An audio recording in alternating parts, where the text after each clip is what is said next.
Some may find the following disturbing. Discretion is advised.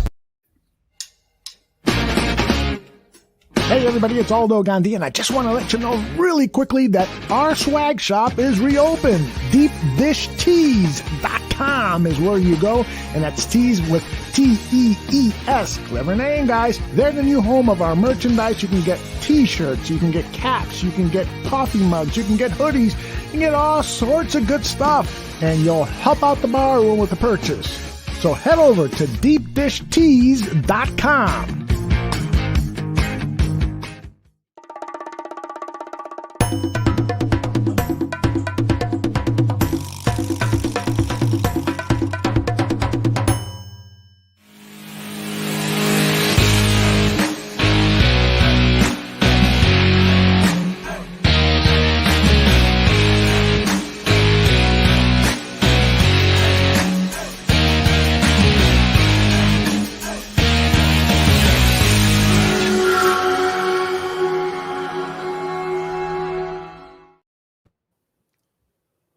Happy Thanksgiving, everyone. I hope you all had a wonderful holiday. Greg, how was yours? Victory? Was that the victory sign? I ate a lot. Oh, I always eat a lot. No, I take that back. I hardly eat at all now, but I ate a lot yesterday. Well, it is the day where you are allowed to overeat and in some cases overdrink. Did you do any of that too? I had one glass of wine. That was it. Oh, you're such a good boy. No, you know what? I mean, there's some nights. I think I told you about my night before New Year's Eve last year, didn't I? Yes, you did. Okay. Well, since then I haven't had too much to drink. That was a bad night. Oh man, you don't want to relive that. That is for sure. No. And that had never happened to me in my life. I mean, we'll say my wife and I drank too much, and I went up to lay down, and the room was spinning, and I had a meeting with Ralph like 3 or 4 times. Oh my goodness. It was awful. Matthew Fochese says that Matt Nagy probably got wasted yesterday after that win that his players delivered to him. And let's face it, also the Detroit Lions had a lot to do with it. I looked at the NFL does highlight packages of every game, and the NFL's highlight package of the Bears-Lions game included, and this is something I've rarely seen them do, included every penalty that the Lions committed. Oh, my God. So in other words, what they were saying is, yeah, the Lions really blew this one because they kept moving backwards when they had a chance to put the game away. Well, I don't know if they were ever going to get in a position to put the game away, but they didn't help themselves. With the penalties, and they were legit penalties. Mm-hmm. You look at and you know what? You probably could have found a few more in there, because there was times that I was watching the pass rush and Bears guys were getting held incredibly much. Mm-hmm.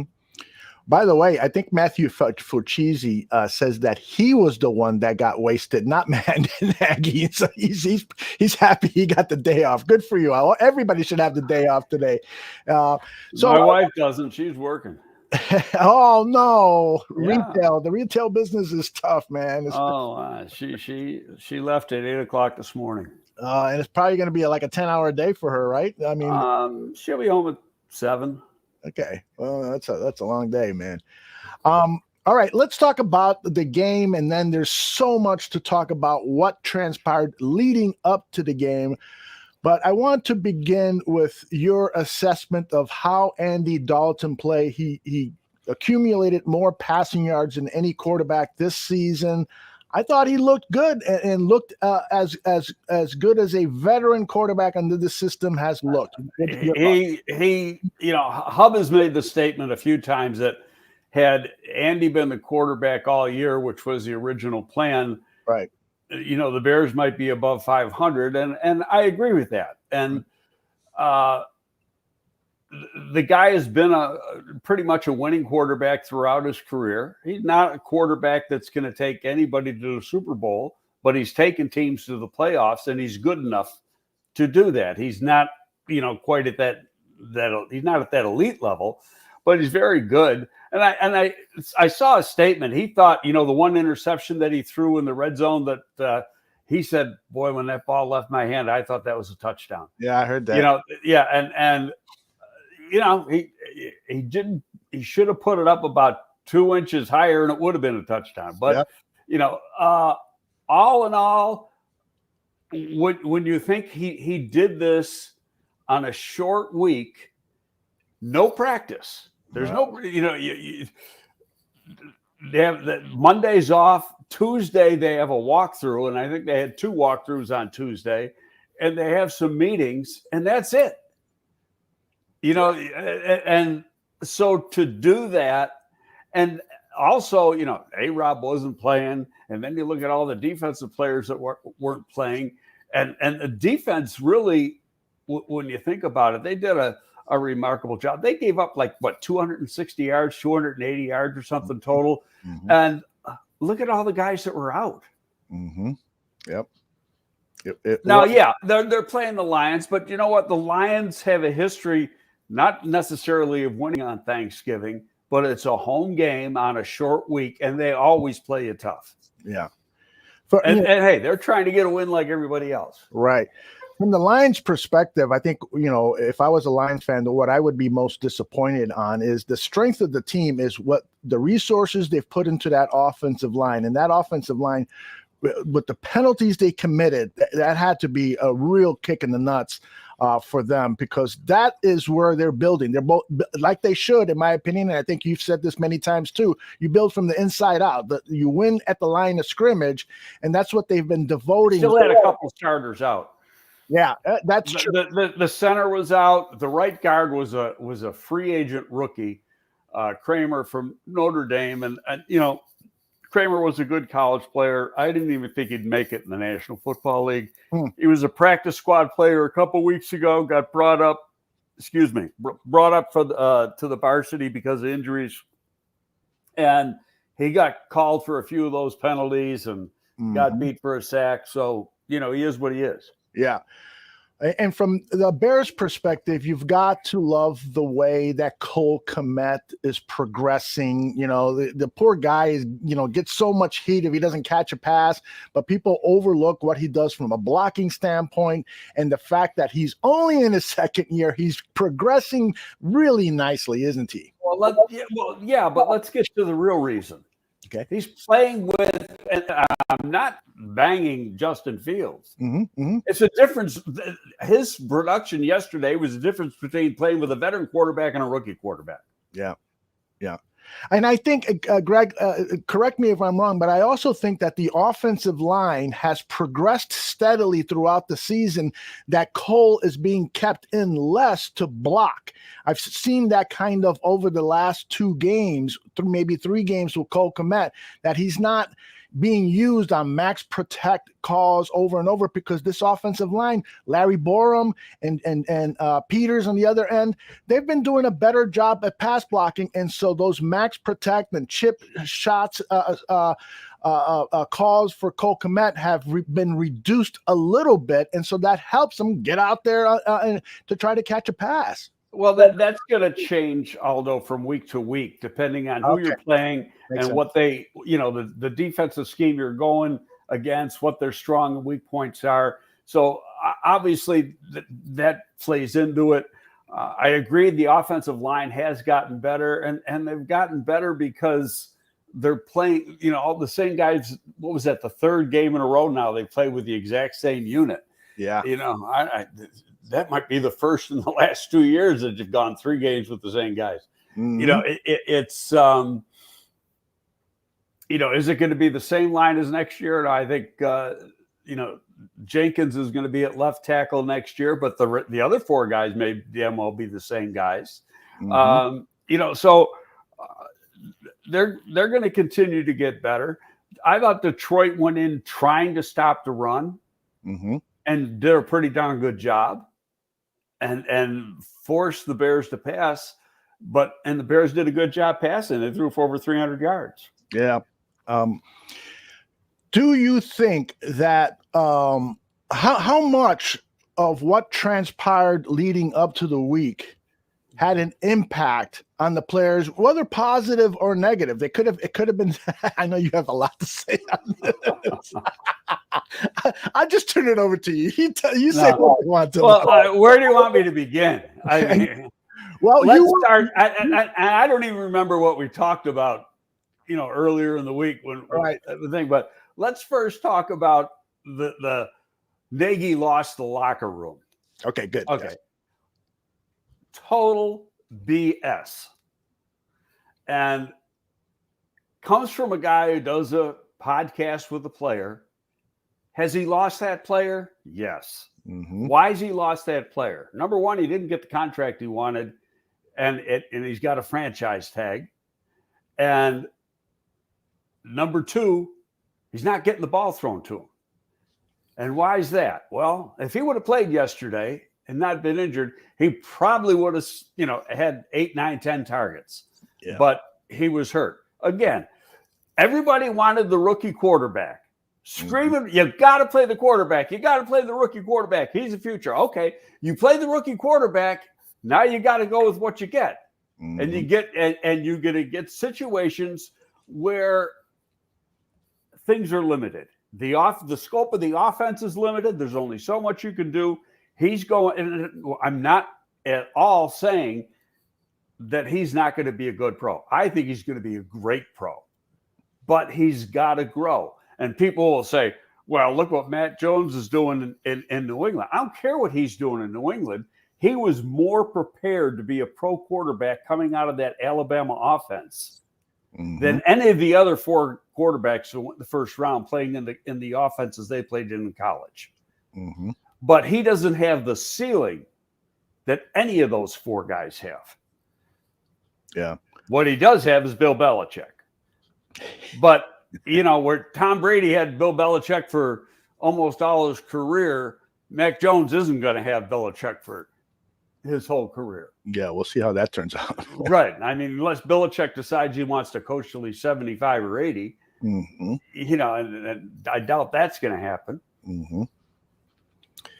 Well, and so after the report of Allen Robinson. Well, I'm sorry. Let me back up. Okay. First of all, when and this is fact, if you're around teams and a coach loses that team, you see what we saw with Mark Trestman. You see what we lost with the end of the John Fox era. The players quit. There is no effort on the team. They're going through the motions, the old proverbial run for the bus. Have you seen, and in all honesty, has there been some bad play? Yes. Have you seen a lack of effort? No. Right. The effort has always been there. If a coach has lost his players, there is no effort. Now you go into yesterday's game, and again, it was a high level of effort. Yes. Those guys were trying to get that game for that coach after what he has gone through the last week. Now, I'm not sticking up. People say, oh, you're sticking up for Matt Nagy. I'm not sticking up for anybody. I'm looking at the fact, and I've been in locker rooms. I know what the stuff's about. And what that poor man has gone through is atrocious. He can't go to a high school football game and watch his kid play. That's embarrassing for him. It's embarrassing for his kid. It's embarrassing for his kid's team and all his teammates. That's disgusting. Yeah, it was a week that he should not have gone through. And this was Matt Nagy after yesterday's win when asked, what happened this week? There was a report that came out that was false, and that's where it started. And then we had practice, and we continued with our days, and we had our practices like we normally would. And I cleared it up with the team. And then as I think everybody is aware, the next day, George came in and had a good talk with the team and confirmed that was true. And then we went about our business. And how do you feel about the situation now that we're here at the end of this game? Yeah, no. So what I care about are these players and coaches. That's what I care about, because they're the ones that are out there sacrificing all their time and energy to get this win. They deserve this. When you lose 5 games in a row, I've been telling you this whole time, you want to go 1-0. That's it, because you never know what can happen from there. So we'll talk about that because I think it's interesting. You never know what can happen. Okay, and I got a couple little nuggets too. Go right ahead. Go right ahead. I'll get into it. But first of all, let's go to that report. Everybody said, "Well, he's a Pulitzer Prize winner." Not for sports. Right. He'd never done anything with sports before in his life. That's correct. Okay, so he comes up with something that I can guarantee you was 100% false. Maybe somebody thought it might be the case that said something to him, but it wasn't. Now, from what I'm told, so I don't know if it's 100% accurate, I just think it's 99.9% accurate, that when Matt spoke with Ted and George on Tuesday afternoon, he forced the issue. If you're going to fire me now. Okay, if they were going to fire him today, why wouldn't they have fired him Tuesday? Right? Right. Does that make sense? Yes, absolutely. Okay, so nothing happened. So and Bigsy's article today says, I believe it started with the Bears, but it got caught out of hand. No, that's not the case. And Dan Pompei on, I think, Wednesday, put out a tweet and he said, nobody ever, and he's been, Dan is one of the great writers in the country, let alone Chicago. And Dan said, nobody tells a coach on Monday that they're going to get fired on Friday. It doesn't happen, regardless of what the sport is. Yeah. Well, and I'd like to add that Mark Conkle, yes, he won a Pulitzer Prize. He wrote for the Chicago Sun-Times. He had a rising career, but then things went awfully wrong for him. And he was fired from job after job after job. And there are reports of him being racially insensitive. When he was at the Chicago Reader, he was described as a bully and a tyrant, and was one reporter claimed that Conkle tried to force him to use the N-word in a headline and a story about race. And so this guy, his reputation has been besmirched. And that all smells to me of a reporter trying to get back in the limelight. And he threw a dart at a target, assuming perhaps that Matt Nagy was going to be fired. And I believe that was all fabrication. And Mr. Conkle is welcomed here to talk to Greg and myself to defend himself. And to talk about this, because it does smell of fabrication to me, and I'm sure to Greg too, but I don't want to speak for you, Greg. No, I guarantee it was. In all honesty, although I never heard of the guy until last Tuesday afternoon. Me too. And I've been here 20 years. Yeah, that's right. I never heard of the guy that came out with the BS last Friday, who does the podcast with A-Rod. Never heard of that guy until Friday afternoon. Yeah, these are reputable people. Yeah.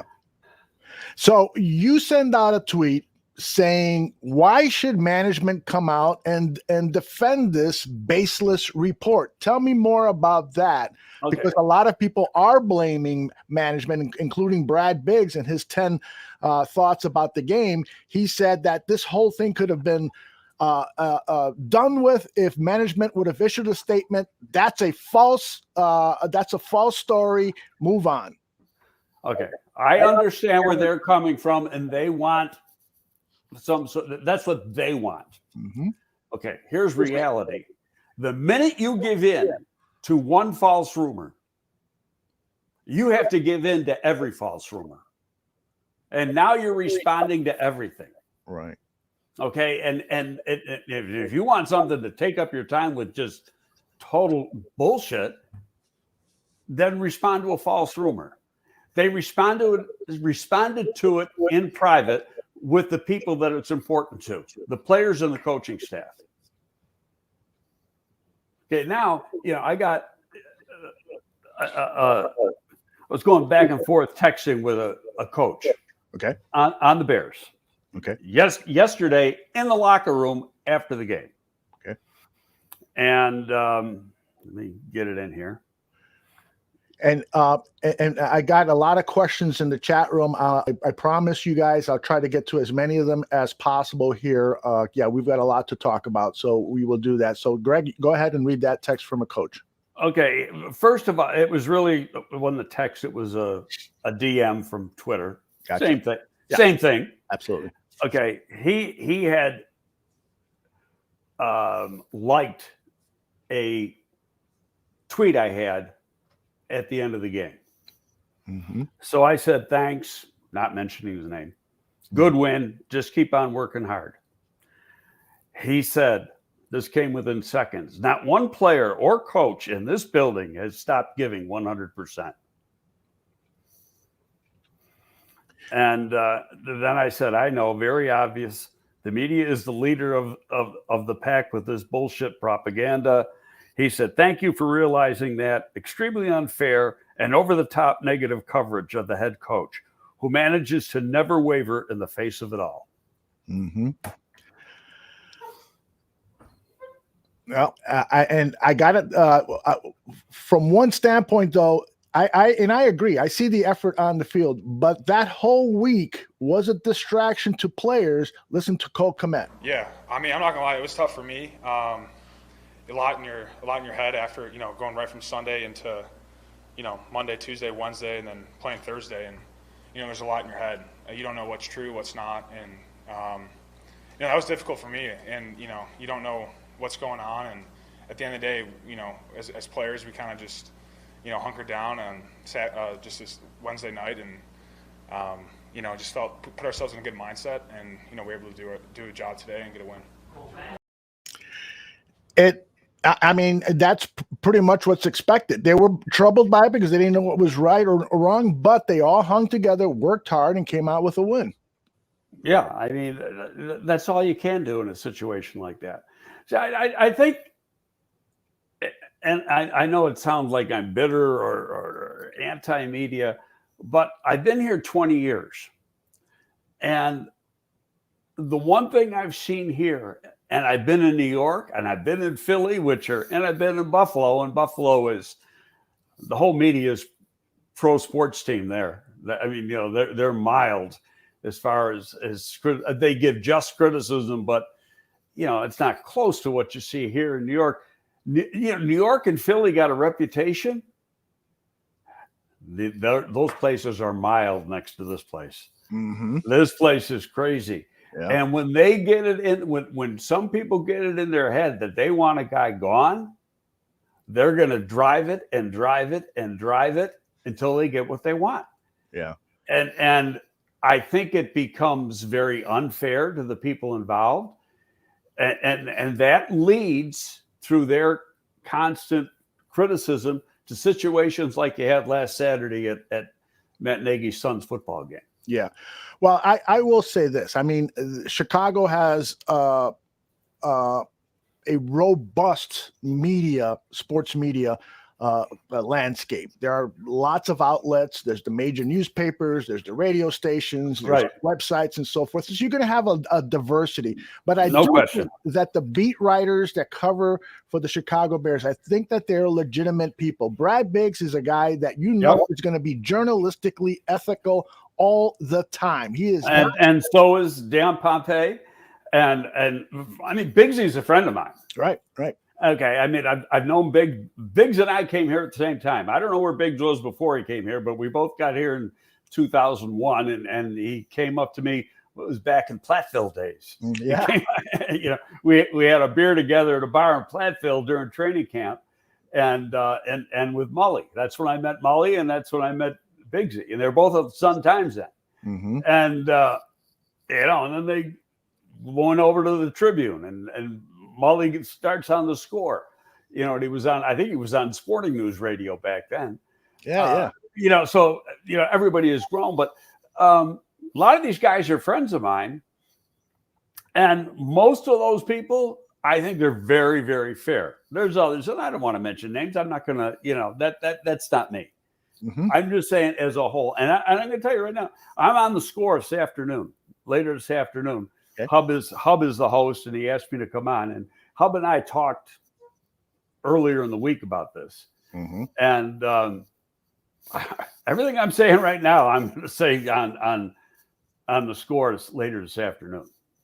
Well, and so one of the things that should come up in that discussion is like what Matthew Fulchisi is asking about here, because this was a Hub Arcus report that Hub reported through Shaw Media that Justin Fields was that somebody in management told Matt Nagy that Justin Fields should be the starter. And it was several paragraphs.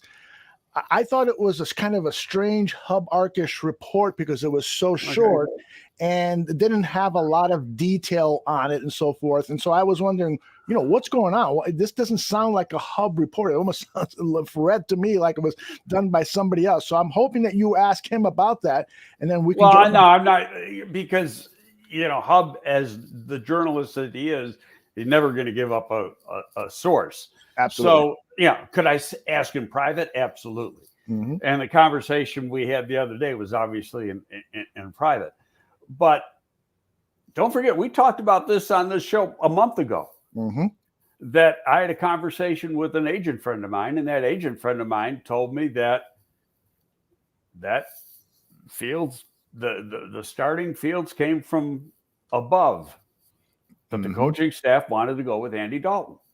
Yes, you did say that. Okay, so we addressed it. Now, I can't say with 100% certainty that that's fact because I got it. It's hearsay. If we're in a court of law, that's hearsay. That somebody told me. Where'd he hear it? Well, he claims he got it from a coach. Mm-hmm. Okay, so like I say, being that I've been in a courtroom a few times recently, I understand how this stuff works, and the lawyer on the other side is going to go objection hearsay. By the way, we should tell people that you're not a defendant in these court cases. Greg doesn't have a criminal record, at least that I know of. No, I don't. Earl Martin does have a complaint about you, so I'll share this. Greg beats around the bush like Nagy sometimes. What's with that? You want to say anything to Earl about that? Well, ask Earl to better define that sentence. Yeah, tell us exactly what you mean, Earl, and we'll see. And then I'll respond. Yeah. Who did we beat under Nagy that's credible?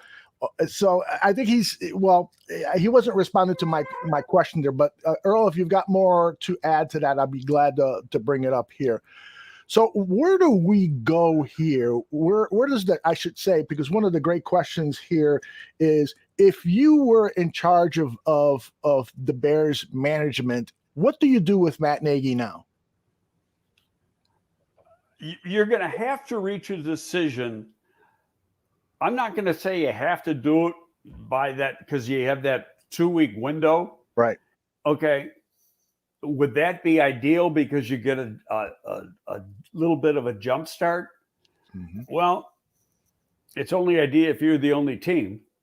Mm-hmm. And right now, there's no team that has gotten rid of their coach yet. So, it might be a case of the dominoes falling, and we're going to have to see what happens. There's going to be a review at the end of the season, before the end of the season. Heck, put it this way: if they're not going to bring him back, their mind is probably already made up. Mm-hmm.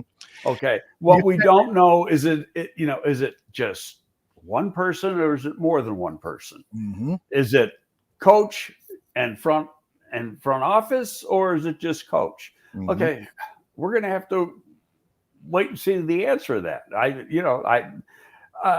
And people say I'm sticking up for Nagy. No, I'm not sticking up for anybody. I'm just, I know how this stuff works, and I just don't like the way that things get handled. And how people go for the throat and just try to destroy people here. And this is like now the third or fourth show that you and I have talked about this. Mm-hmm. Mm-hmm. Some of it I think is just totally unfair and unreasonable. And I had some conversations, if you want to call it that. People would tweet it back, and I said the report from Friday, then that one guy goes, "Oh, sure. That guy doesn't know what he's talking about. He only does a podcast with A-Rob." So what? Right. Well, Hey, who's the source? One person. Is that one person upset? Yes. Right. All right. Earl responded with one word. He said respectfully.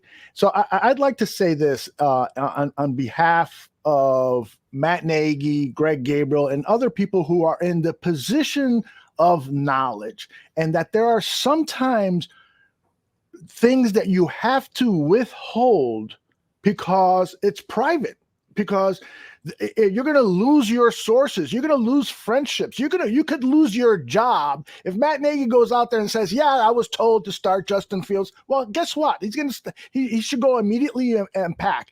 And so when I interview people like Greg, who has a robust knowledge of what is going on throughout the NFL and with the Chicago Bears, there are certain things he can divulge and there are certain things that he can't. Am I being right there, Greg? No, you're 100% correct. And it's, yeah, I get it. Fans want to know everything. Do they deserve to know everything? No. It doesn't work that way. Does IBM tell you everything they're going to do? They're going to tell you this. Does the U.S. government tell you everything they're going to do? Hell no. Hey, you want to watch? I mean, I don't care what side of the alley I you want to listen to some liars? Listen to the people in Congress. They all lie. That's right. And I don't care what side they're on. I agree 100% on that. Absolutely. All right. So the other thing that Matt Nagy said at the end of that clip that I played is that you got to go 1-0 because you never know what can happen. Well, last year, after the team went through a 6-game losing streak, they won enough games to back into the playoffs. Right. So that is the stage that Matt Nagy is in, and he has more games to do it. There's 1, 2, 3, 4, 5, 6 more games. They're against super tough opponents. Yep. But you never know. They could win some of these games. You never know what the teams in the wild card race are going to do. They could potentially back into the playoffs. Am I an idiot for even bringing this up, Craig? No, and I'll tell you why, Aldo. Because off the air, we were just talking about Hard Knocks with the Colts. Yeah. And I got a lot of respect for Frank Wright, and he was great, and Ballard has told me several times that Frank is just on such an even keel.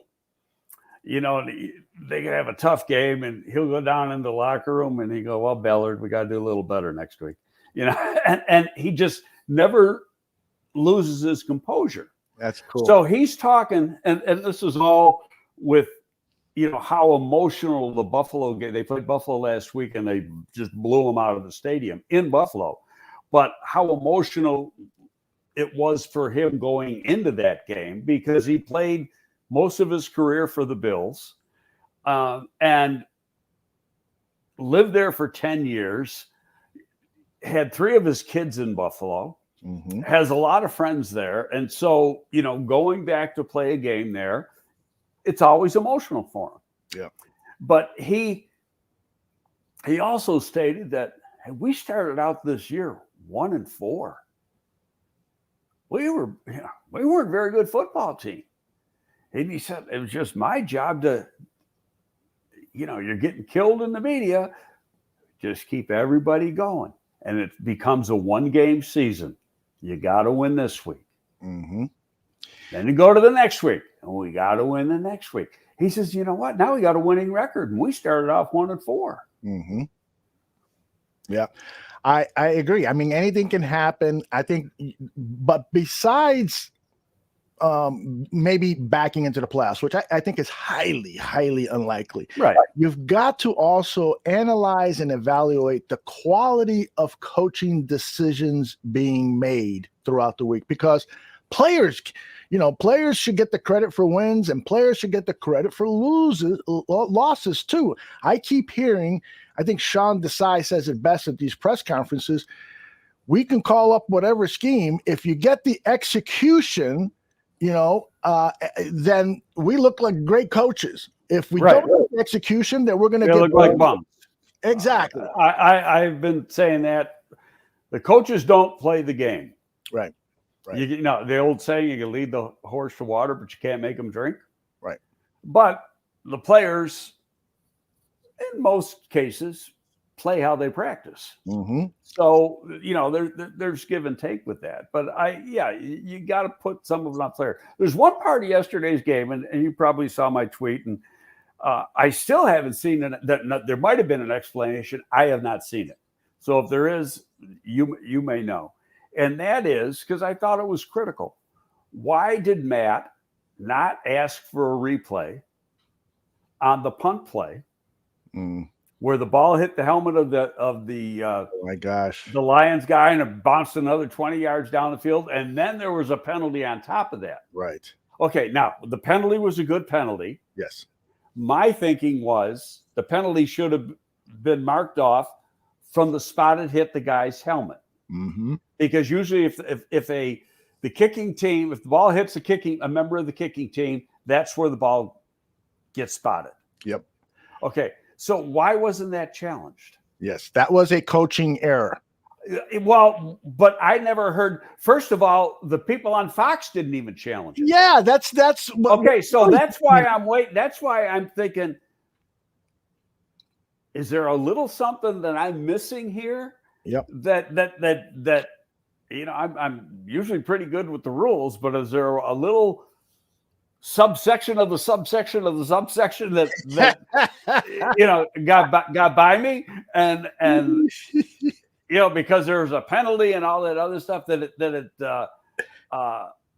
it took away from hitting the guy, you know, at the 45-yard line or wherever the hell it was, you know. But the difference in it made about a 20 or 25-yard difference in drive start for the Bears. Did it end up being critical? I don't remember what happened on that drive, so you know, I'd have to go back and look at the play-by-play. But I just thought at the time that should have been reviewed, and maybe that's a situation because there was a penalty, you can't even review it. See, that's why I wish there was some sort of explanation. I totally agree. And the officiating regarding Gary's last question there, he thinks that the refereeing has gotten worse since gambling has been allowed in this country. And I think Greg will agree with me when I say officiating has always had problems. No, but now, Matt, I'll tell you, when I first saw the original replay, I didn't think that was a fumble on the where he looked at the asked for the replay and the Bears got the ball. Yeah. I did not think that was a fumble at first, and the replay showed it was clearly a fumble. Yep. And he did a good job with that. Yep. The other one, and I think it was on the Lions' first drive when they got their touchdown. It might have been their second drive where there was a fumble, but the Bears defender was out of bounds when he got control of it. He had 1 foot, you know, on the line. You know, I thought when I first saw it, well, you gotta throw the red flag on that one and look for a replay. But then when you see it again, you saw the guy was probably 2 inches out of bounds. Yep. So Eduardo has a question. He says, "What would you do? You know, what about Pace? I mean, he bears responsibility for the fact that the Bears have not won a playoff game during his 7-year tenure." It's a very fair argument, and you know, and that. I've been doing this show for what, a year and a half now or something like that. Correct. I don't like to speculate on people's future. Should they get fired? Should they not get fired? Because I've been in those situations. And I just, you know, I'm very uncomfortable talking about that because to me, it's a very personal thing. Sure. You know, and so do I think changes are in order? Yes. Okay. Has it grown the way we want it to grow? No. But now let's back up a little bit and look at some of the facts, or what may be facts, but we don't know for sure if they are facts. And boy, am I straddling the fence here. The Justin Fields situation. Okay, Mhm. We've heard that it might have been a management decision. Matt is never going to admit that one way or the other. Mhm. Okay. If it was a management decision when the head coach fully knew that the rookie wasn't ready to play and it was better for him that he sits, and if Andy plays like Matt wanted him to play all year, and this team now is sitting with a winning record versus a losing record, would we even be having this show? Right. You know what I mean? Or the conversation that we're having. So now, does that come into effect Mhm. Mhm. when you're making a decision on whether to keep a coach and a general manager or not keep a coach and a general manager? Because the coach could say, yeah, fire me, but what did I tell you? And Greg, allow me to say this. I think that's been part of the problem with this franchise, is that there has been a lack of synchronicity when they start to. That's a big word. Hey, you know, Yeah, that's. I got that Buffalo education here. You might get. Well, what I mean is when they brought in Ryan Pace, right? They should Right. have said, okay, here are the keys to Hallis Hall. You make the decision on the coach. I mean, that's part of the interview process, like you pointed out. Yeah, but he wasn't allowed the decision on the first coach. Right. Well, but that's my point, is that when they brought him in, you said on Monday's show that one of the first things you ask a guy who is interviewing for the GM job is, which coach would you bring in? Who are the assistants? Who do you know? Who would you bring in, and so forth, which makes total sense. That's what they should have asked Ryan Pace. And if Ryan Pace says, well, let's let Ernie do it, or if management said, Ernie will bring in the coach, you do everything else, then that's wrong. That is wrong. You got to bring in a GM who is going to what I understand on that one was that, you know, their thinking was that, you know, Ernie been in the league for what, since the 40 years? Yeah, since the beginning of time. And had experience hiring and firing coaches, and you've got a brand new general manager who has never been in that capacity before. Maybe we got to help. And, you know, what happened? Well, let's back up a little bit. Here's what I think happened, because I remember I was in Buffalo when John Fox got divorced from Denver. Okay. And that was a mutual agreement. Mm-hmm. I was visiting my kids.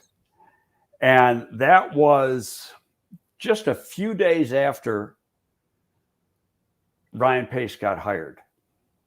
Like, that might have happened on a Monday, and Pace had gotten hired the Thursday before, something like that. Mm-hmm. But it was a very close proximity. I remember saying to my son-in-law, John Fox will be the next coach of the Chicago Bears. Mark it down right now. Mm-hmm. Mm-hmm. He said, why do you say that? I said, because the guy doing the advising is Ernie Accorsi, and Ernie Accorsi loves John Fox. And how do I know that? Because I worked with Ernie Accorsi and John Fox at the New York Giants. And I remember one conversation very, very well in our draft meetings, and John was the defensive coordinator at that time. Mm-hmm. For Jim Fossil was the head coach, John was the defense coordinator, and Sean Payton was the offensive coordinator. We had a pretty good staff. Mm-hmm. And Ernie said, John Fox is a royal fucking pain in the ass, but he's going to make a great head coach.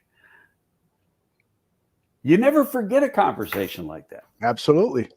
You know, and so as soon as, and the next year, or not the next year, but, you know, that the year after that or 2 years after that, I'm here.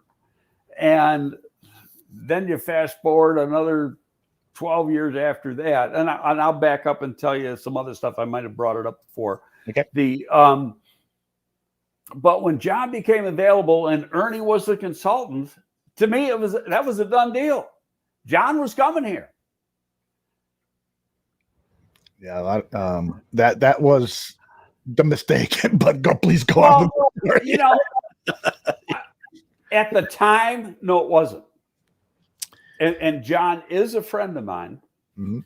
and I love him dearly. But did he go all in here? I don't think so. And that's my feeling. Okay, interesting. Okay. I just think that, I know his intensity level, and I've known, and I first met John Fox in the 80s, and he was the defensive back coach at the University of Pittsburgh. And I had known him for a few years at that point from making school calls. So that's how and he goes, I got an opportunity to go to the Steelers as the DB coach. Chuck Noll was that coach. He goes, do you think that's a good situation? Mm-hmm. I said, how fast can you get over there? That's a no-brainer, John. You got to do that. And which he did. And, he became a great assistant coach in the NFL, a great coordinator in the NFL. And to be totally honest, and I might have said this a few shows ago, but when we first came here in 2001, and I think everybody knows this, that, the Bears are coming off an awful season from 2000, but we didn't get the job until June. Yeah. And they,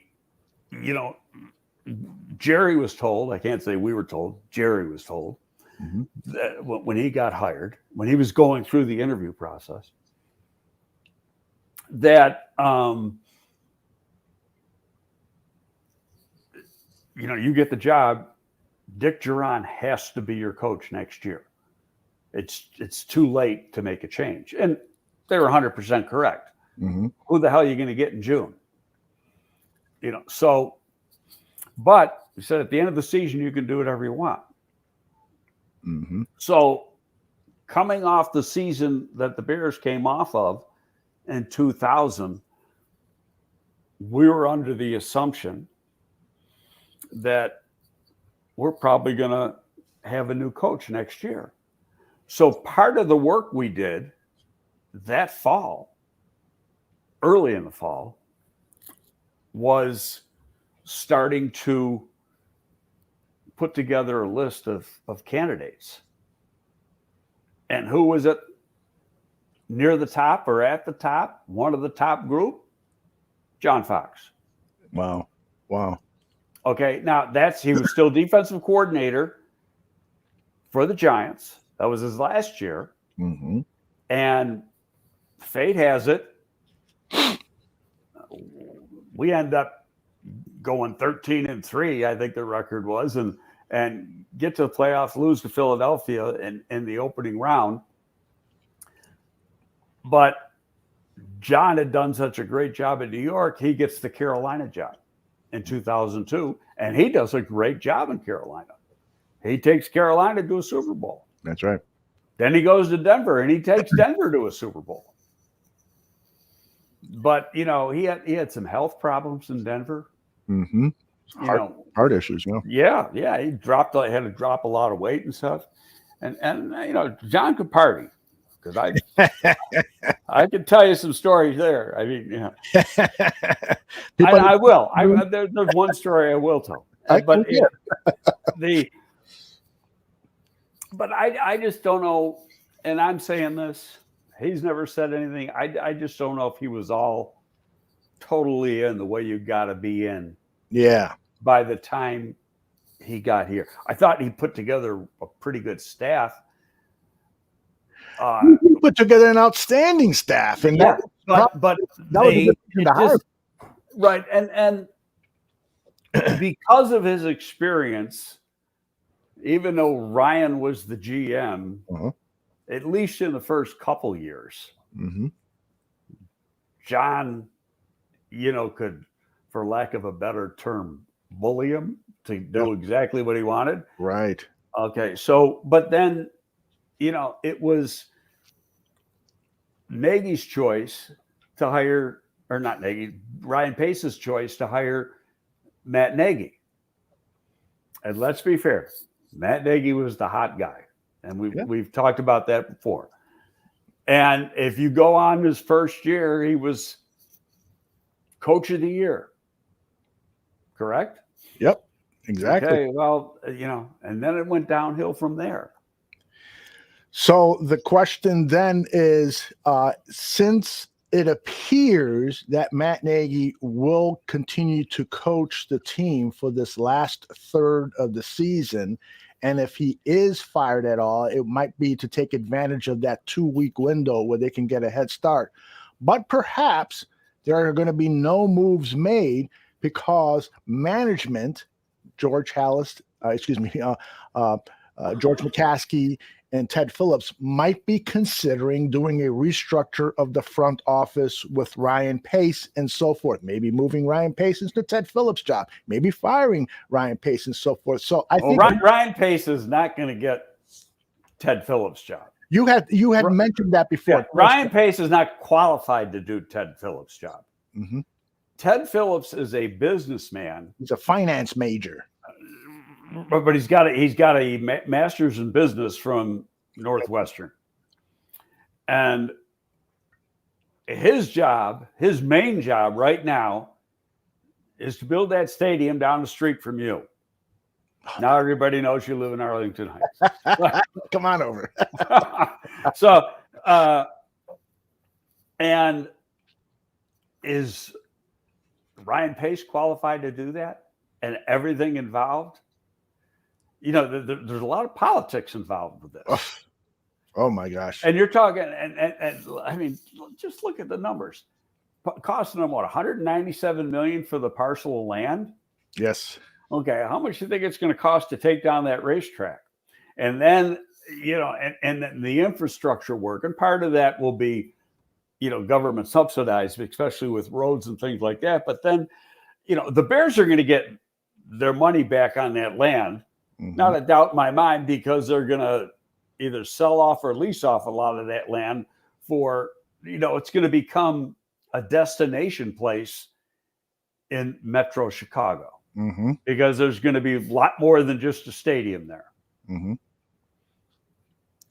So let me ask this, because one of the things that you had talked about on our last show when we were on this topic is because a lot of people are saying, the team needs somebody who is above Ryan Pace, who can offer advice. So I'm looking at the Broncos front office org chart, and the president and CEO of the Broncos is a guy named Joe Ellis, and then the executive. And he's the Ted Phillips guy of the. Right, exactly. Right.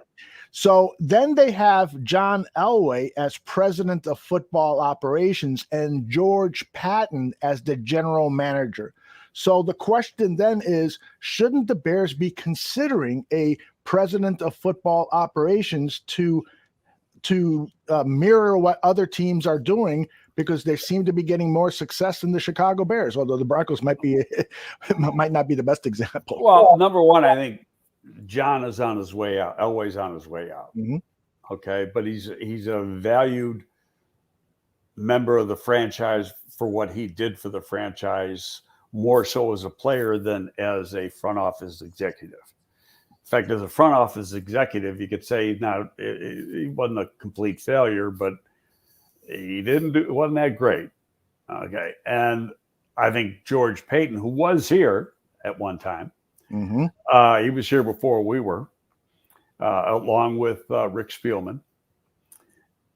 They, I think George is going to be a very, very strong general manager. He already is a strong general manager. He's kind of proven that in a short time, right? And he's got control. So I think Elway is more of a advisor than anything else. And don't forget, you got a first-year GM, but you got a first-year GM that mm-hmm. has a hell of a lot more experience than Ryan Pace had when Ryan came here. Mm-hmm. George Payton has been around the block. He has been in an executive position for well over 20 years. Mm-hmm. Very, very well qualified and a great guy. And was offered numerous jobs mm-hmm. over the last 10 years and turned them all down, say in Minnesota. Wow. I think he was waiting for what he felt was the exact right opportunity, and that he wasn't going to just take any opportunity. And Ballard said it to me too, talking about it. He goes, the way things are in this league now, you only get one swing. So you better go to the right place. Mm-hmm. Mm-hmm. Yep. Or you could be out the door, and then trying to get back in the door is pretty damn hard. Absolutely. Absolutely. So, and Chris, I think, he ended up, he's got an extension. So he's already on a second contract. And, a lot of people refer to him as one of the top GMs in the league, if not the top GM in the league.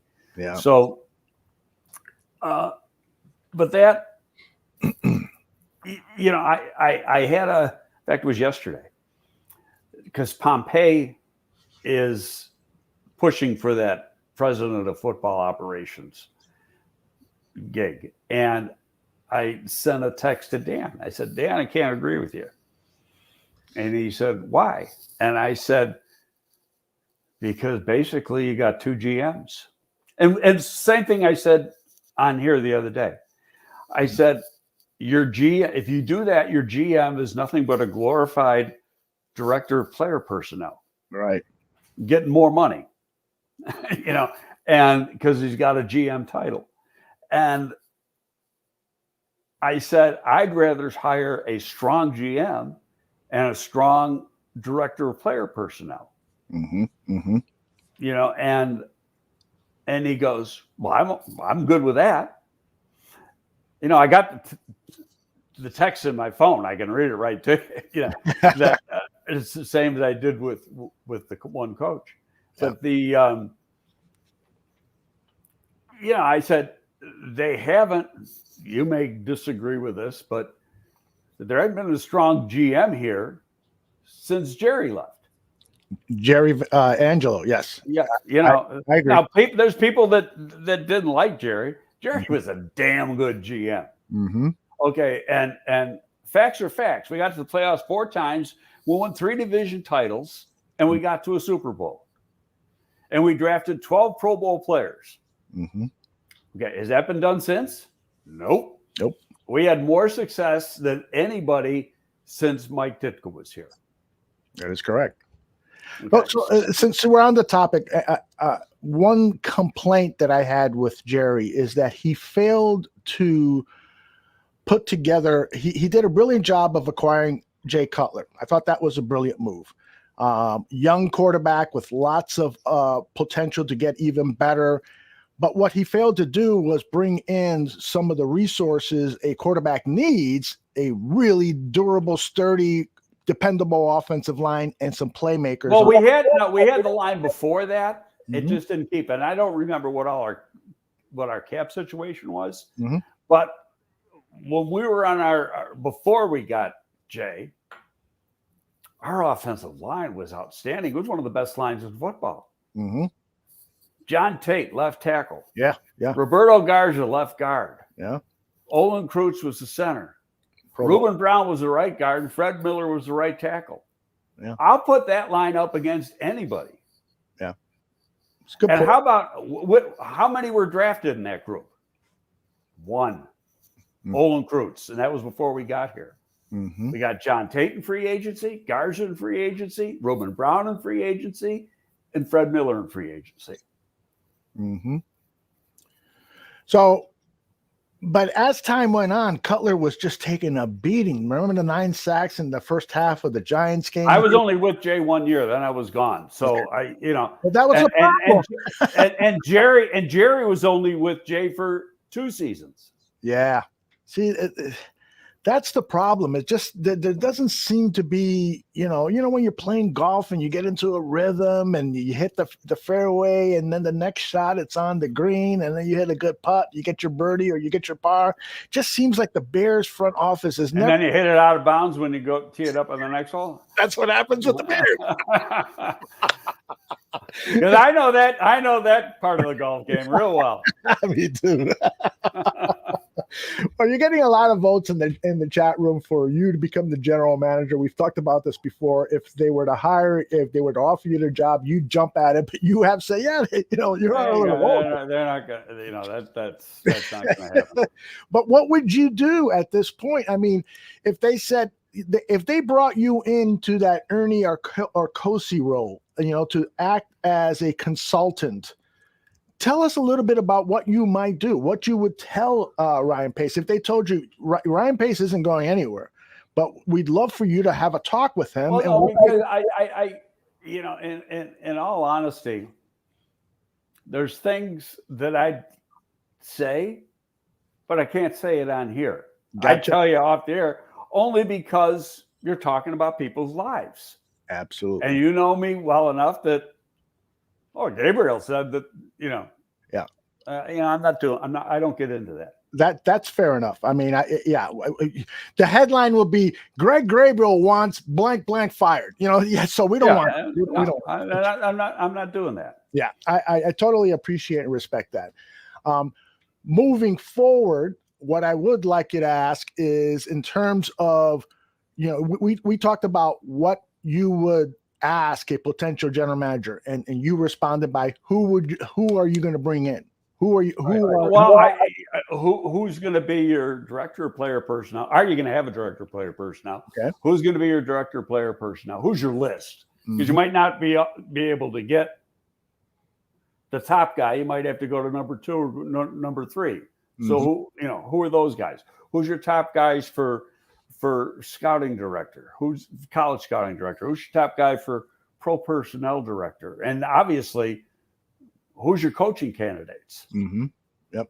And then, you got to know his philosophy on the draft.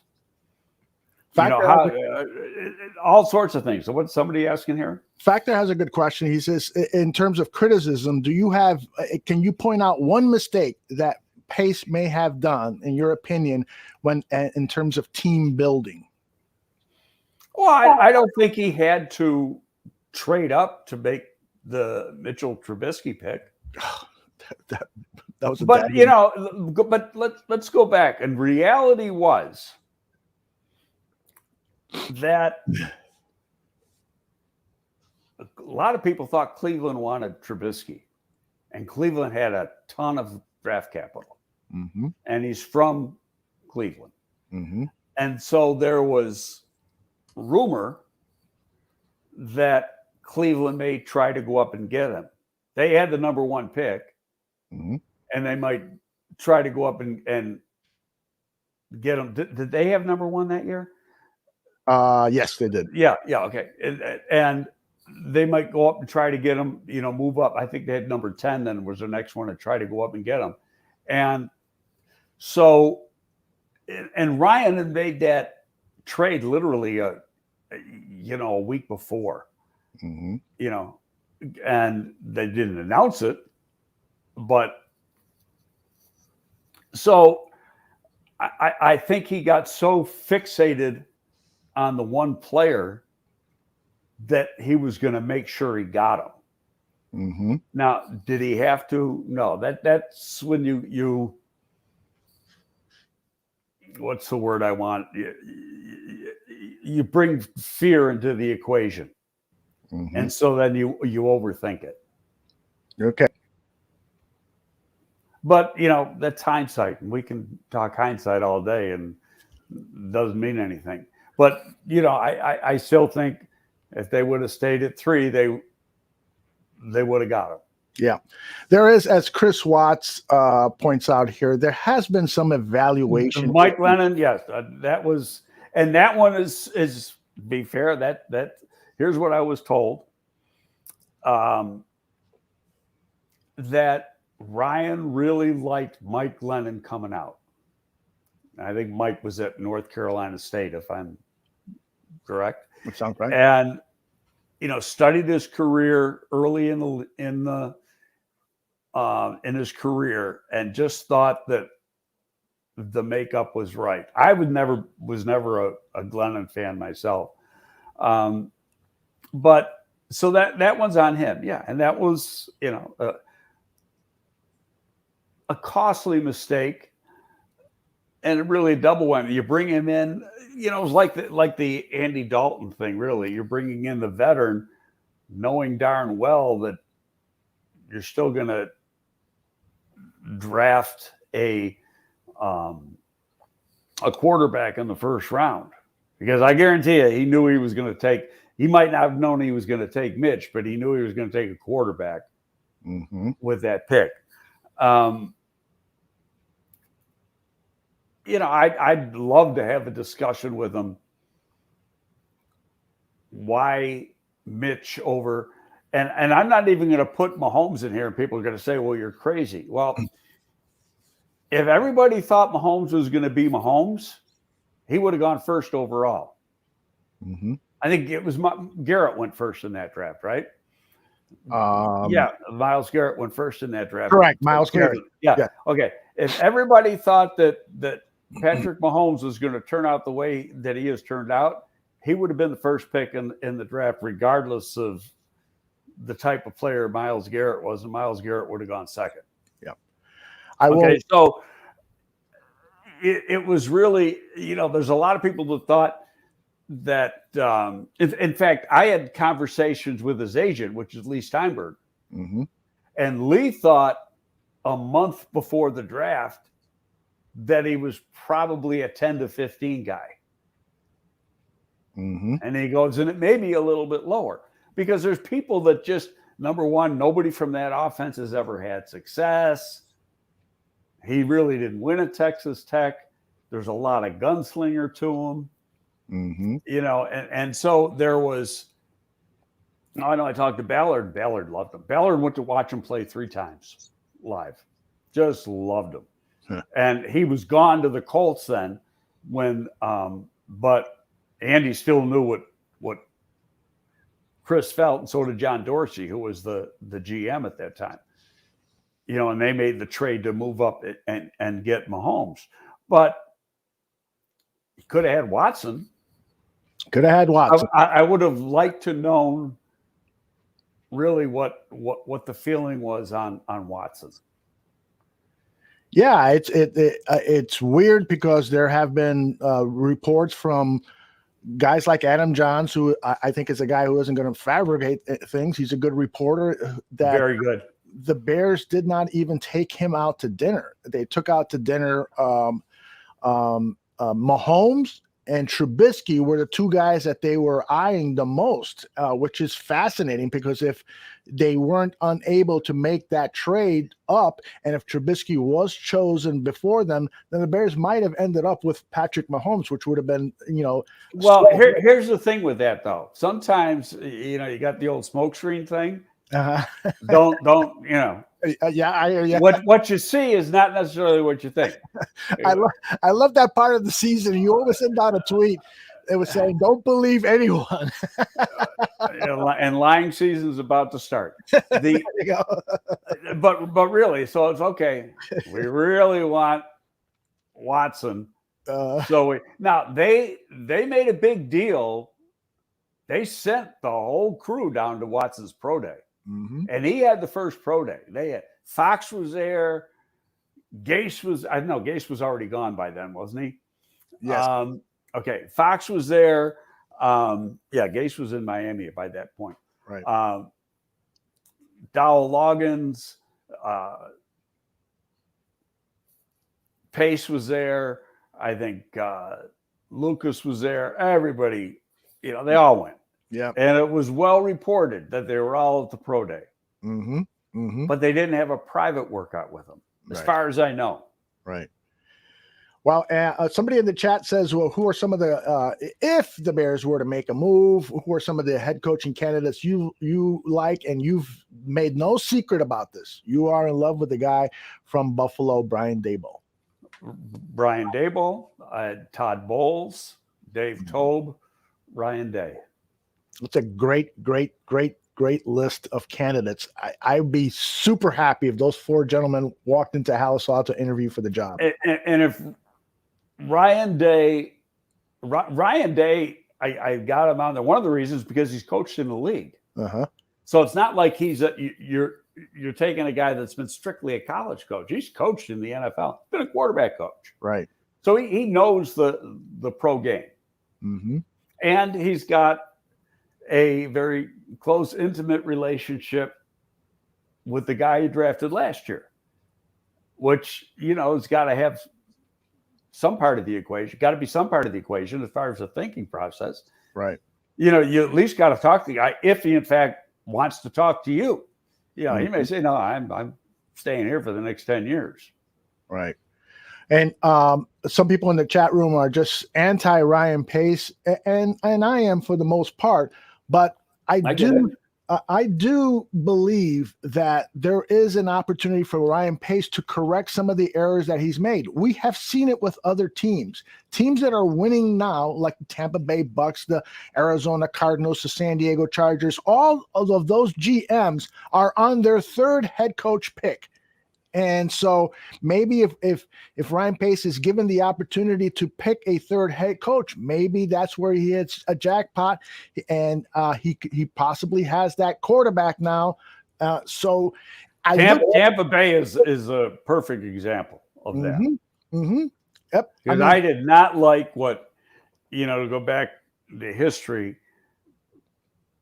Lovey handpicked him to be the GM. Lovey, he was GM in name. Lovey was in charge. Right.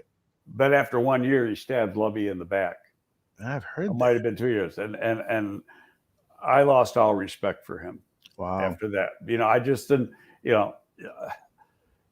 you got to have loyalty to the guy who hired you. Mm-hmm. Regardless. Mm-hmm. Like, Jerry hired me, and Jerry and I worked together in New York for 4 years going, in the 80s. And then he went to Tampa Bay, but we were always very close after that.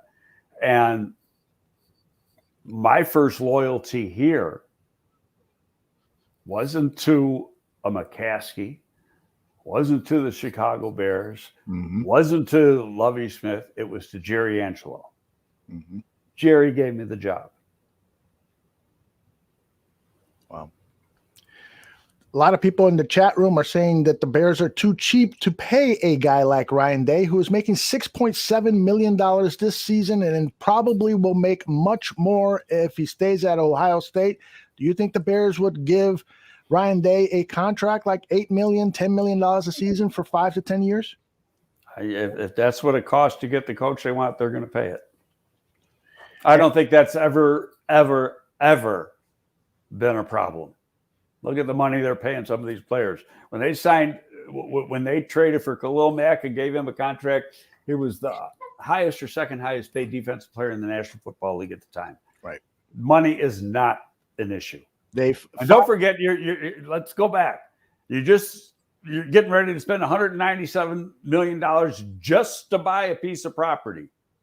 Mm-hmm. Mm-hmm. And then God knows how many more billions to build a stadium. Yep. Okay, so I think if they got to give a coach $7 or $8 million, they're going to. Come on. But it's got to be the right choice. Ryan Pace can't go back there and say, let's. Do you ever know it's the right choice? Yeah, well, that's great. I mean, you're absolutely right. But when you're going to make an investment that much to make a guy the highest paid coach in the NFL or one of the highest paid. Well, he isn't going to be, because Belichick makes over. I saw one figure he makes $18 million. I don't know if that's, and that wasn't that long ago that I saw that.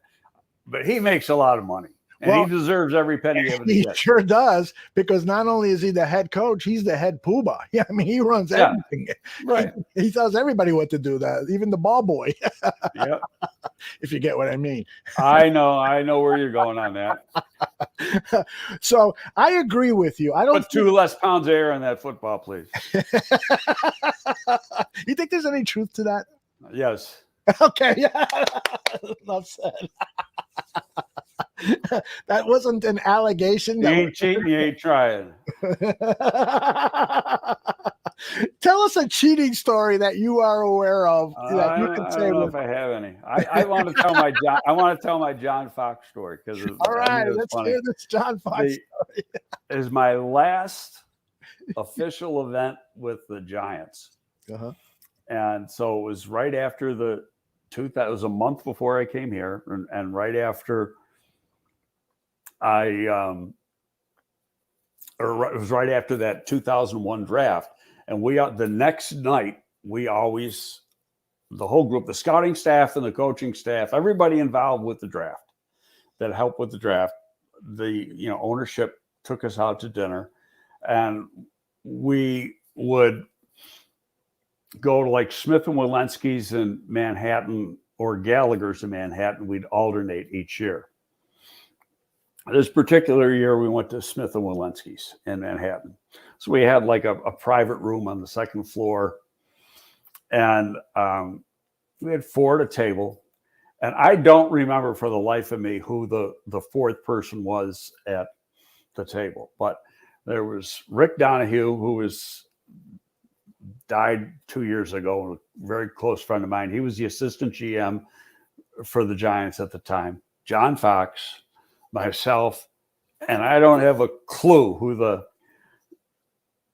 fourth person was, because it was totally irrelevant, because it wasn't part of the story. So anyway, Rick Donahue was a very big wine connoisseur. So he's looking at the wine list, and Wellington Mara said, you guys can do what you want. Mm-hmm. Don't worry about the price. And which brings up another story about a Corsi that I got at that same night. Because Ernie was the GM. So Rick's looking at it, he goes, let's get a bottle of this. And it was Opus One red wine. Mm-hmm. You ever heard of it? I heard it's very expensive. Well, this is 2001, and it was $249.95 a bottle. Yeah, a little above what I would pay. I looked it up the other day because I was thinking about it, and it was like more than double that right now for the same. It's over 500. It's like $560 for a bottle. So, and then Rick makes a comment. He goes, those winos out there in the park, he goes, they drink your piss just to have it. So that's enough. I shouldn't say that. But anyway, we didn't drink 1 bottle. We didn't drink 2 bottles. We didn't drink 3 bottles. We drank 4. Whoa.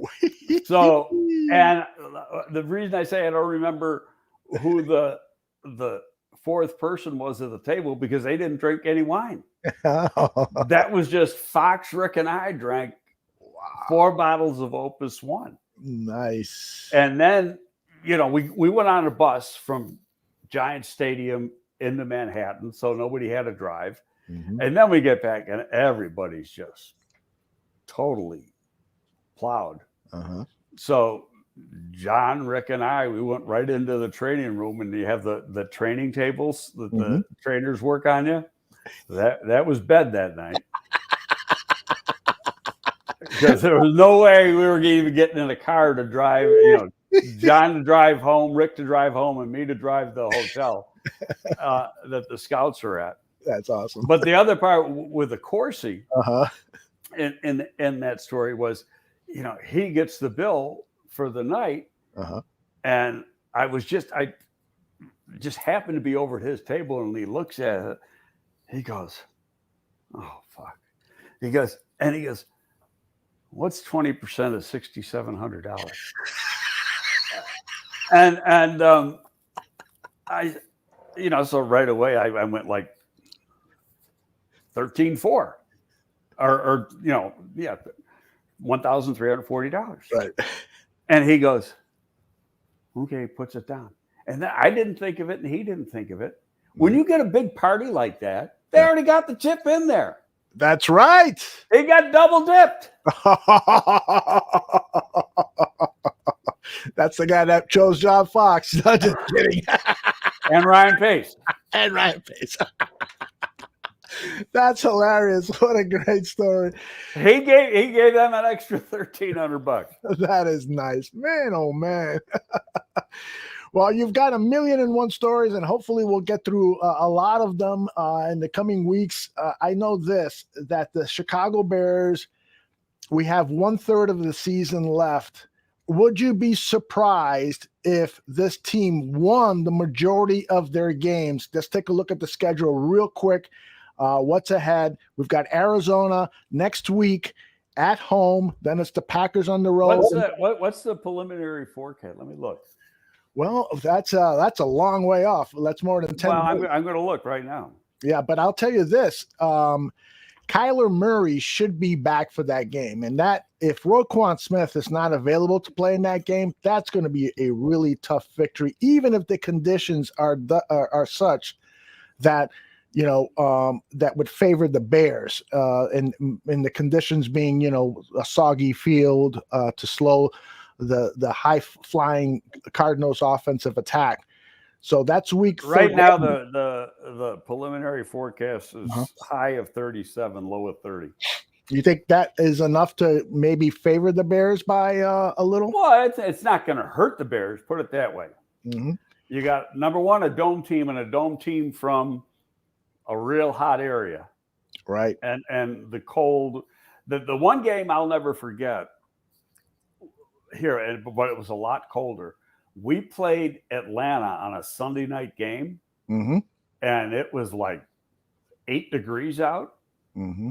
Those guys Atlanta didn't even show up. Oh man, that's what I'd like to see. We totally blew them out. Right. So, they had a good team. Michael Vick was the quarterback, and they had a good team. Mm-hmm. They weren't playing in that stuff. If we got the report yesterday that Justin Fields has sort of microscopic cracks in. He got a fracture. You got some cracks. Do I think he's going to play? No. Okay, this is I'm glad you brought that up because I think he's one. I would bet that it's one more game. Yeah, you had said earlier that the Bears were in a prime position when Andy Dalton got hurt. You said, how long Andy Dalton's going to be hurt? As long as the Bears need him to be. I'm paraphrasing what you said. Basically, what you meant is if Justin Fields plays well, then Andy Dalton's going to be hurt for a long time. And so perhaps Andy Dalton has earned, in Matt Nagy's eyes, another start to see if they can make a run. Because if Andy Dalton goes in against the Arizona Cardinals and he leads the team to 3 or 4 touchdowns, then why, if you're back in the playoff hunt, why would you bring the rookie in if you really want to make the playoffs? Well, Matt's already made the statement that he said when Justin's ready to play, he's the starter. Oh, I missed that. Okay. So, but you're dealing, that those rib injuries, especially on a quarterback, mm-hmm. It affects your breathing, it affects your throwing. Yeah. There's a lot. The Goff for the Lions missed a couple of weeks, and he just had an oblique injury, which is more of a muscle strain mm-hmm. than, some minute fractures in his ribs. But, you got to think about the future with this kid. Mm-hmm. And you can't put him in harm's way if he's not ready to go. That's my thinking anyway. His future is a lot more important than one game. I agree with that. But my whole point here is, how badly Matt Nagy needs to make the playoffs to save his job. And if he feels, I don't know if he needs to make the playoffs, but let's say that they win a couple games that you shouldn't. And I think Minnesota's been playing better football. Mm-hmm. I would have much rather played Minnesota week 2 and week 4 because mm-hmm. they stunk. But they've been playing a lot better. But I think you're going to split with Minnesota. I don't think you're going to beat Green Bay up there unless Green Bay. We'll put that schedule up. How far from the end are they? They're the week after the Cardinals is the Packers. And the Packers. Yeah. That's Seattle's winnable. New York's winnable. One of the Viking games is winnable. Uh-huh. So that's 3. You got to get lucky against. I personally, I don't think the Cardinals are as good as people make them out to be. I think that's a winnable game. Well, Laz has said that he'll take the Cardinals, you take the Bears, and the bet will be a round of golf next spring. Where? Where, Laz? In your neck of the woods. I'm sure he'd love to come out. I won't mention where you live in case you've got some creditors from looking for you. No, I don't think any creditors look for some crazy. I won't say it. All right, so. But the biggest thing right now that could convince management to keep Matt Nagy is if Justin Fields gets back in the lineup and then just starts lighting things up, 2-3 touchdowns a game. Isn't that the biggest thing? I don't even know if it's Justin Fields back. It's the offense has got to light things up. Okay. So let's assume that he doesn't play now, and theoretically, they should have had one more touchdown on the board yesterday, but they didn't. Andy was just a little bit light on that one throw. Mm-hmm. But the offense, the running game was not good. I thought Detroit did a great job, defensive game plan going in, saying, okay, we're going to take away the run. We're going to make them pass. Well, they passed pretty good. Yeah. And, I think A-Rob will be back. There's not 10 more days. Mm-hmm. A-Rob's going to be back. Goodwin's got an ankle? Correct. But yeah, I'll tell you, I like the little guy. What's his name? The returner? I can't even think of his Gibson. Grant. Yeah. Little sucker can make plays now. Yeah, he's got a great acceleration, man. Oh, he is fast. And he's a gadget guy. Mm-hmm. And you ever played right away, I was thinking, know what I was thinking about him? Know what he is? He is, because we don't know what's going to happen with Tariq Cohen. Uh-huh. Oh, He's taking that role. And if he does, then that would be a great trade because I think they traded a 6th or 7th rounder. By the way, Laz says that golf course that he'll bet you Pine Meadows? Yeah. You've played there before, right? Yeah. I'm not in love. I played Pine Meadows about 5 years ago, and I thought it was in great shape. Then I played there not this past summer before. Mm-hmm. And I thought, it'd gone downhill as far as that was the pandemic summer, right? Yeah. I didn't think that the course was in really good shape. Yeah. But yeah, no, it's a really nice track. Mm-hmm. All right. So if you want to take that bet on, Lazza says, and we'll bring Aldo too. So I'm hoping that you will take that bet on. I just want to see you guys play golf against one another. We can make a show out of it. I'm always thinking I'm an old man now. I don't play from the tips now. I know you don't. That's why, and Laz knows that too. That's why he's thinking he'll win some money that day against you. So he doesn't know what my handicap is, and I ain't saying. You have played a lot of golf in your life, but my handicap now is not close to what my handicap was when I came here in 2001. Yeah, you've had a couple of surgeries and so forth. More than a couple. since I've been here, 1, 2, I've had at least 6. What about Thunderhawk? Have you played Thunderhawk? 6? Love Thunderhawk. Yeah, at least 6 since I've been here. Holy cow! Well, Laz says we can change it to Thunderhawk golf. Thunderhawk, yeah. Well, I Thunderhawk is great when you pay I'm a senior citizen. Yeah. The greens fee for seniors is great. Yeah, I can't wait till I hit that. Because you just got to be 60 or 62 depending on the course. Oh, okay. Well, I'm already there then. So okay. Yeah. Matthew Forcheesy says we can eat some edibles and drink some beers while we play golf. You're not an edibles guy, right? Right, Greg? For pain relief, maybe? No comment. All right. Any last words, Greg? I know you've got a shot on the score with Hub Arkish later this afternoon. What time is that on? Because I do not want to miss it. 3:40. 3:40 p.m. That's 670 The Score a.m. I will not only be listening to that, I'm going to record it. Maybe we'll play a little bit about of that the next time we have a show. Are we having a show next week since there's no game Sunday? That's up to you. We ought to do one like we did last week, a little later in the week, and then preview let's see where things are, with injuries. Who's going to be back? Right. Is Akeem Hicks going to be back? Is A-Rob going to be back? Is Roquan going to be back? And you're going to need really Akeem and Roquan to pay the Cardinals more than if those two guys are out, then then it's a different game. Because Roquan, my God, I mean, until he got hurt yesterday with that hammy, and he's got 10 days, and I didn't see. I know what play did it. He did it on that pursuit play where he, hit the back right at the sideline boundary there. Right. But it didn't look like he pulled a ham, but obviously he did, or at least strained it. Yeah. But those could be 2-3 week injuries. Yeah, that's the scary part, because we'd love to see him play this last third of the season every game.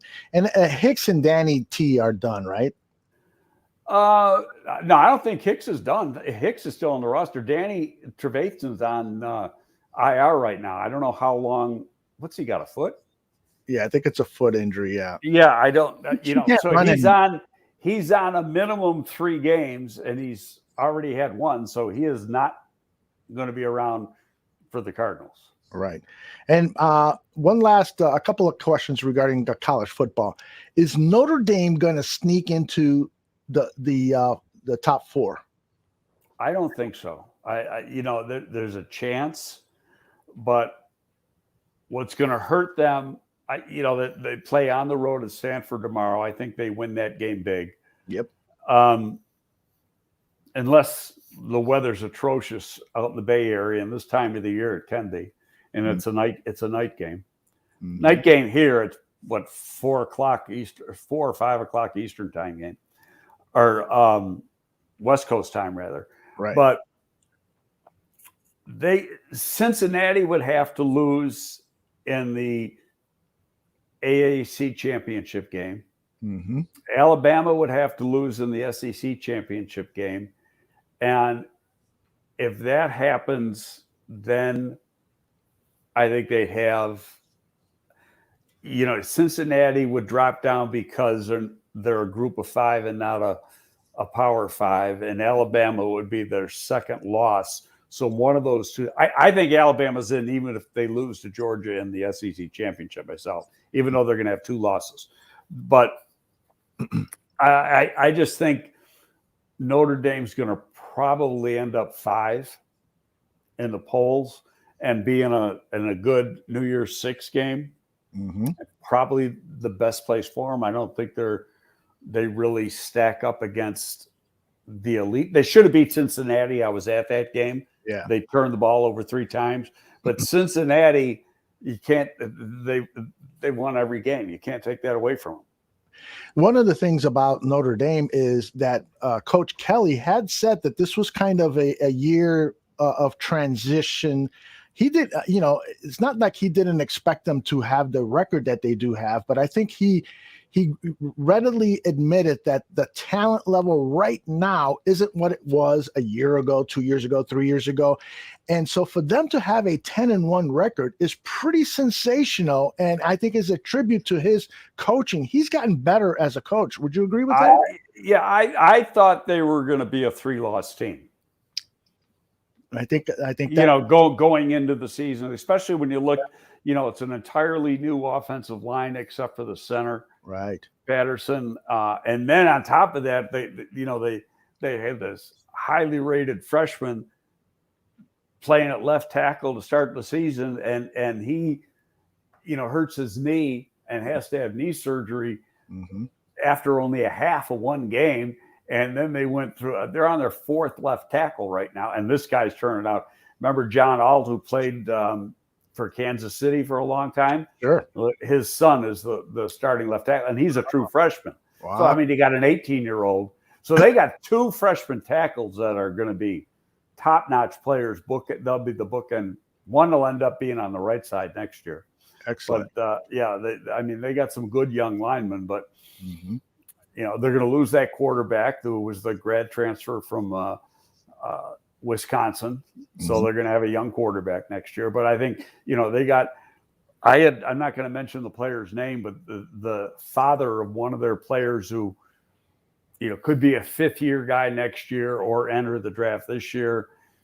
He called me to get my perspective, and I've called some teams, and he's leaning that, the kid probably will go back, and that'll help Notre Dame. Mm-hmm. The other game I wanted to ask you about is Michigan, Ohio State. Your thoughts? Oh, I want Ohio State to kill them because I don't like Michigan. There you go, Don Burr, who is from Detroit and is a big Michigan fan. I hate Michigan. Why, Greg? Why? I don't like, I love Bo. Uh-huh. I love Bo. But when Lloyd Carr was there, Lloyd Carr was just a total arsehole. And it turned me off completely to Michigan. Yeah. And my feelings on schools are I like them if they treat scouts good, and I don't like them if they don't. Mm-hmm. And when Lloyd was there, they didn't treat us good. So I just developed this hatred for Michigan, just like Penn State, because Joe Paterno treated us like garbage.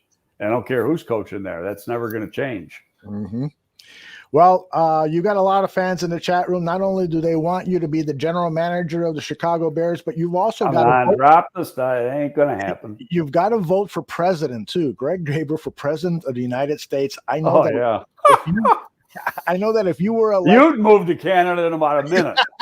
No, because my taxes would be a lot lower with you as president, so I might stick around.